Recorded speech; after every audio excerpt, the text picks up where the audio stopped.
আসসালামু আলাইকুম। আজ আমি আপনাদের সাথে শেয়ার করব পারফেক্ট তুলতুলে নরম বেকারি স্টাইলের মতো হোমমেড বনরুটি। বনরুটি বানানোর জন্য আমাদের যা যা লাগতেছে 2 কাপ ময়দা, এর সাথে লাগবে ইস্ট, চিনি, সামান্য লবণ, কুসুম গরম দুধ এবং তেল বা বাটার। চলুন তাহলে মূল প্রিপারেশনে চলে যাই। প্রথমে 2 কাপ ময়দা নিতে হবে, তারপর 2টো ডিম দিবেন। ঘরে থাকা মুরগির ডিম দিয়েছি আমি, আপনারা ফার্মের মুরগির ডিম অথবা হাঁসের ডিমও দিতে পারেন, যে যার ইচ্ছে মতো। তারপর দিবেন এক চামচ সামান্য ইস্ট, তারপর মধু,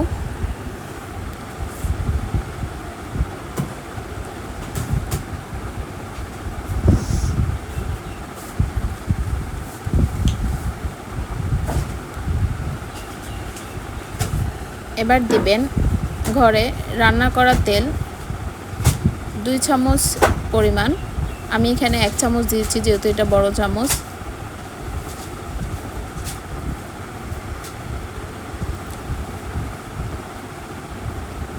দুই চিমটির মতো লবণ দিবেন। তারপর কুসুম গরম করা গরুর দুধ দিবেন। এখানে 2 কাপের মতো হবে, যার যতটুকু লাগে, বেশিও লাগতে পারে কমও লাগতে পারে। তারপর ভালো করে ডোটা হাতে ময়ান করে নেবেন। এইভাবে একদম সফট করে নিয়ে আটা মেখে নেওয়ার সময় 1 চামচ ইস্ট দিয়ে দিবেন। 15-20 মিনিটের জন্য ঢাকনা দিয়ে রেখে দিবেন।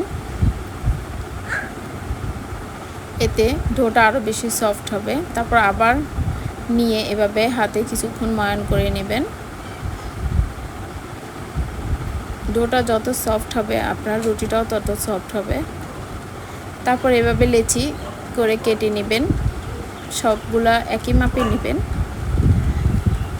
তাহলে রুটিগুলা এক সমানের হবে। এদিকে চুলার উপরে একটা হাঁড়ি বসিয়ে তার উপর একটা স্টিলের প্লেট দিয়ে একটু সামান্য তেল ব্রাশ করে দিবেন। যখন মোটামুটি হিট হয়ে আসবে তখন রুটিগুলো এভাবে দিয়ে দিবেন। বড় ডিশ হলে আরও বেশি দিতে পারবেন।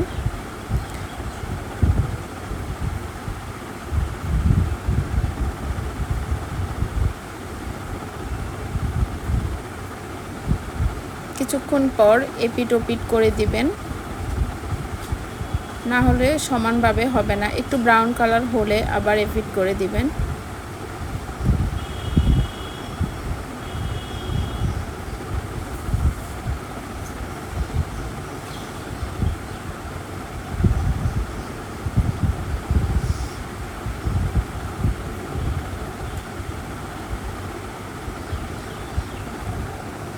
তারপর আবার ঢাকনা দিয়ে দিবেন। অবশিষ্টগুলো এভাবে বানিয়ে ফেলবো। দেখুন কি সুন্দর করে হয়ে গেছে।